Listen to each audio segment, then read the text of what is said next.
நடந்த அதிசயங்கள் ரொம்ப பெருசு. 2013ஆம் ஆண்டு செப்டம்பர் 1ஆம் தேதி மாலை நேரத்தில் 6:30க்கு மேலே இடியும் மின்னலுமா ரொம்ப மழை பெஞ்சிட்டு இருந்துச்சு. அந்த டைமில் ஊரில் கரண்டும் போயிடுச்சு. மக்கள் எல்லாரும் வீட்டுக்குள்ளேயே இருந்தாங்க.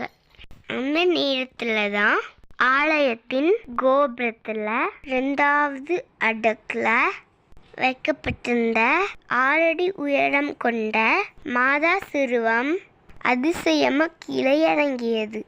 மாதா சிறுவம் தலையிறங்கியதை ஆலயத்தின் அருகில் உள்ள ஒரு வீட்டில் மழையில் இருந்து கால்நடைகளை காப்பாற்றுவதற்காக வெளியே வந்த பெண் கண்டுள்ளார். ஒரு நொடியில் மழையும் மின்னல் ஒளி சுமார் 10 நிமிடமாக ஆலய கோபுர